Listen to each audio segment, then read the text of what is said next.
जब हम लोग छोटे थे तो पापा ने घर लिया था और उस घर में मैं अपनी कॉलेज के लाइफ तक रहा।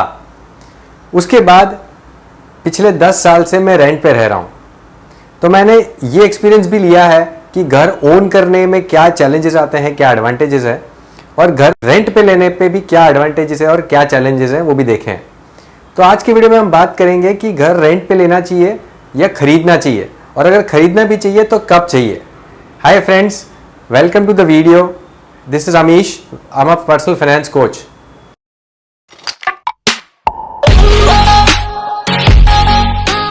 तो वीडियो को शुरू करते हैं। यूजुअली जब हम घर लेते हैं तो दो रीजन से लेते हैं। एक होता है इमोशनल रीजन और दूसरा होता है इन्वेस्टमेंट रीजन। इमोशनल रीजन का मतलब यह है कि जब हम घर खरीदते हैं तो हमको लगता है कि हमारी समाज में वैल्यू बढ़ेगी। बहुत बार फैमिली भी हमको कहती है कि भैया आप कमाना शुरू कर दिया है, घर ले लो। क्यों? क्योंकि अच्छी जगह शादी हो जाएगी, अगेन घर में हमारी इज्जत बढ़ेगी। तो ये होते हैं इमोशनल रीजन। दूसरा है इन्वेस्टमेंट रीजन, यानी कि फाइनेंशियल रीजन। जब आप देखते हैं कि इस घर में मेरी वैल्यू कितनी बढ़ेगी उस घर की। लेट्स से अगर आपने 10 लाख का घर लिया तो क्या ये पॉसिबल है कि आज से 10 साल बाद उसकी वैल्यू 20 लाख या 25 लाख होगी? तो ये है इन्वेस्टमेंट रीजन। जब आप सिर्फ इमोशनल रीजन से घर लेते हैं तब बहुत बार आप फाइनेंशियल मिस्टेक कर देते हैं। कैसे? क्योंकि जब आप सिर्फ इमोशनल रीजन से घर लेते हैं तो बहुत बार होता यह है कि आपके इमोशंस आपके फाइनेंशियल डिसीजंस के ऊपर हावी हो जाते हैं। क्योंकि आप सोच ये रहे होते हैं कि मैं इस जगह पे घर लूंगा तो अपने फैमिली को शांति दे पाऊंगा, रेंट पे जब रहूंगा तो बहुत बार शिफ्ट होने के झंझट से बच जाऊंगा। तो ये सब इमोशनल रीजंस हैं। और इन्वेस्टमेंट रीजन कब होता है कि जब आप प्योरली सिर्फ फाइनेंशियली यानी कि मैथमेटिकली सोच रहे हैं, अपने इमोशंस को बाजू में रख के। तो इमोशंस और इन्वेस्टमेंट दोनों पर्पस को अलग अलग रखिए। अगर आप सिर्फ इमोशंस की वजह से घर लेना चाहते हैं और अगर आपको पता है कि इस सिटी में इस जगह को छोड़ के मैं नहीं जाने वाला, मेरी फैमिली के लिए जो मैं घर ले रहा हूं वो नीडफुल है और उसी घर में, उसी जगह पे, उसी सिटी में मैं अगले 40-50 साल गुजारना चाहता हूं, तो आप बिल्कुल वो घर लीजिए, उसकी कोई ना नहीं है। लेकिन एज आई सेड, इमोशंस और इन्वेस्टमेंट पर्पस को मिक्स मत कीजिए। अब हम देखेंगे कि इन्वेस्टमेंट पर्पस से इंडिया में आज के सिनेरियो में घर लेना कितना फायदेमंद है या कितना नहीं है। अब जब आप इन्वेस्टमेंट पर्पस से लेते हैं तो रेंटल यील्ड का कंसेप्ट समझना बहुत जरूरी है। रेंटल यील्ड क्या होता है? रेंटल यील्ड होता है कि जो आपका घर है, जैसे कि आपका 1 करोड़ का घर है तो उसमें आपको रेंट कितना मिलेगा। तो मान लीजिए इंडिया में मेट्रो सिटीज में एवरेज 2.5% का यील्ड चल रहा है।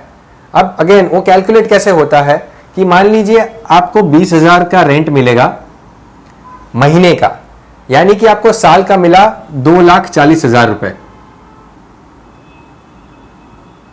और उस साल को, इस 2,40,000 को आप अगर जब 1 करोड़ से डिवाइड करेंगे तो आपको आएगा 2.4%।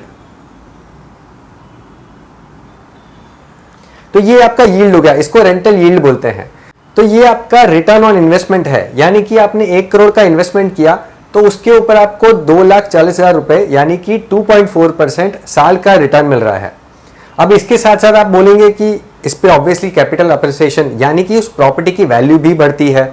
तो बिल्कुल बढ़ेगी, लेकिन क्या आपको लगता है कि पिछले 10 या 20 साल पहले जिस रेट से प्रॉपर्टी के दाम बढ़ रहे थे उसी रेट से अब आगे भी बढ़ते रहेंगे?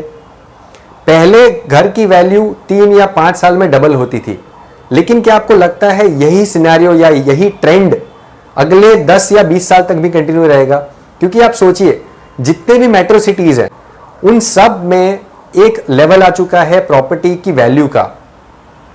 मान लीजिए 1 करोड़ का घर है तो वो 2 करोड़ हो जाएगा, 4 करोड़ हो जाएगा, लेकिन क्या वो 4 करोड़ से 8 करोड़ या 16 करोड़ हो सकता है उसी स्पीड में? नहीं हो सकता, राइट?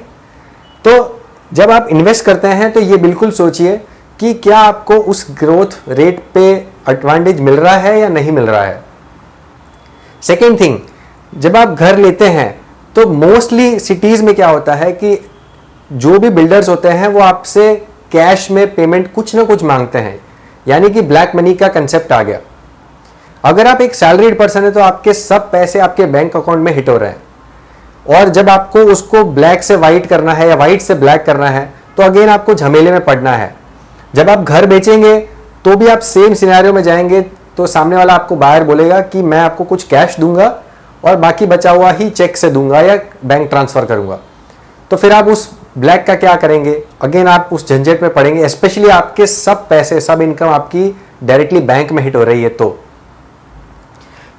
इस चीज को कहते हैं फ्रिक्शन कॉस्ट, यानी कि आपको बाइंग और सेलिंग में जो झमेला है, यानी कि जो चैलेंजेस हैं उसको भी आपको मैनेज करना है। इसके साथ साथ जब आप 1 करोड़ का घर लेते हैं तो आपको उसके ऊपर एक स्टैम्प ड्यूटी पे करनी होती है जब आप खरीदते हैं। जब आप बेचते हैं तब भी आपको उसके ऊपर टैक्स पे करना पड़ता है, साथ साथ आपको ब्रोकरेज भी पे करना पड़ता है। तो इतने सारे फ्रिक्शनल कॉस्ट भी है जो आपको ध्यान में रखना है जब आप इन्वेस्टमेंट करने के लिए जा रहे हैं। तो ये हमने देखा कि ये कॉस्ट कौन कौन सी है। अब इसके साथ साथ एक और कॉस्ट होती है जब आप घर बाय करते हैं, वो है उसके मेंटेनेंस की, जो यूजुअली जब आप रेंट पे रहते हैं तो आपको पे नहीं करनी होती है, आपके रेंट के अंदर ही वो इंक्लूडेड होती है। तो मेंटेनेंस भी आपको हर महीने देना पड़ेगा। On an average again Mumbai जैसे शहर में 1 करोड़ के घर पे 3 से 6,000 तक का मेंटेनेंस होता है हर महीने का। थर्ड कॉस्ट है आपकी इंटरेस्ट रेट की कॉस्ट, यानी कि अगर आप 1 करोड़ का घर ले रहे हैं तो मोस्टली एक आम आदमी हमेशा लोन लेके ही घर लेता है। बहुत कम लोग हैं इंडिया में जो फुल कैश या फुल चेक दे के घर लेते हैं। तो अगर आप उस कैटेगरी में आते हैं तो आपको लोन की जो कॉस्ट है वो भी इंक्लूड करनी है।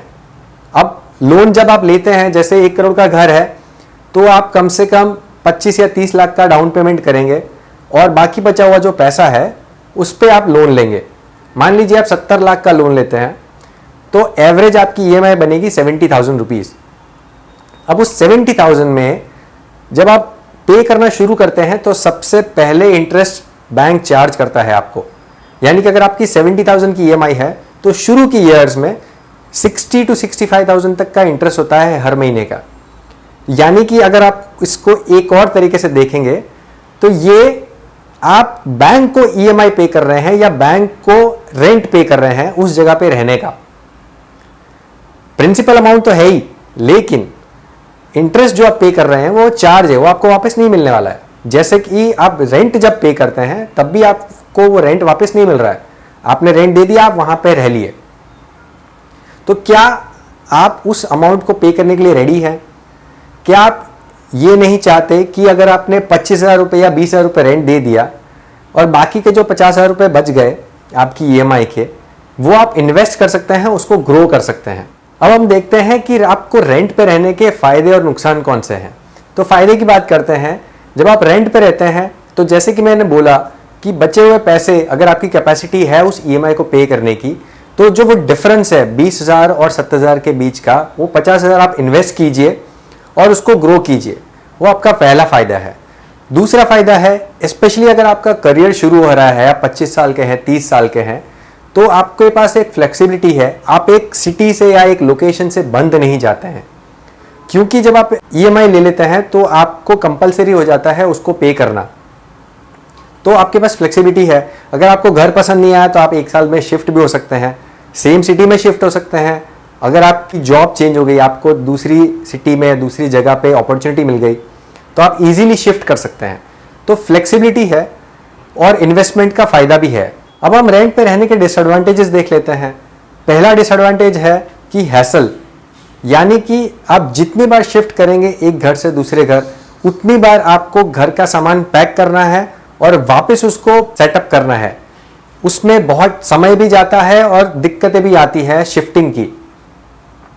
दूसरा है कि रेंट पे रहने पे ऐसा हो सकता है कि आपका ओनर या आपके लैंडलॉर्ड आपको बोल दे कि आप शिफ्ट करो, इवन दो आप उस जगह पे बहुत कंफर्टेबल है, घर बहुत अच्छा है, आसपास के पड़ोसी भी बहुत अच्छे हैं, सब कुछ अच्छा है, लेकिन किसी रीजन से आपका लैंडलॉर्ड आपको बोल सकता है आपको शिफ्ट करना है। यूजुअली 1 महीने का नोटिस पीरियड होता है और विद इन 1 मंथ अगेन आपको उस झंझट में पड़ना है कि रेंट पे घर ढूंढो और वापस पूरा सेटअप करो। तो ये भी एक बहुत बड़ा डिसएडवांटेज है। तो हमने इस वीडियो में रेंट पे रहने के एडवांटेजेस और डिसएडवांटेजेस दोनों देखे। इन्वेस्टमेंट के पॉइंट ऑफ व्यू से क्या क्या ध्यान रखना है, क्या अभी सिचुएशन है इंडियन मार्केट की वो भी देखा। तो अगर आप मेरा सजेशन पूछेंगे तो अगर आप अपने 20s या 30s में है तो रेंट पे रहिए और जो बचा हुआ पैसा है उसको इन्वेस्ट कीजिए, उसको ग्रो कीजिए। जब आप 40s में आते हैं तब बाई कीजिए, क्योंकि तब तक आप डिसाइड कर चुके होंगे कि आपको कौन से सिटी में रहना है, कौन सी लोकेलिटी में रहना है, कहाँ सेटल होना है, कहाँ रिटायर होना है। और जो आपने 20s और 30s में इन्वेस्टमेंट किया, उसको ग्रो किया, उस अमाउंट को आप डायरेक्टली यूटिलाइज कर सकते हैं घर खरीदने के लिए, जिससे आप बैंक के झमेले से बच सकते हैं, ईएमआई के झमेले से बच सकते हैं। या फिर उस अमाउंट को अगर पैसा कम पड़ रहा है तो एज अ बड़ा डाउन पेमेंट यूज कर सकते हैं और अपनी ईएमआई का बर्डन कम कर सकते हैं। अगर इस वीडियो से आपको नॉलेज मिला हो तो इसको शेयर जरूर कीजिए और इस चैनल को सब्सक्राइब कीजिए, अकाउंट को फॉलो कीजिए। Thank you.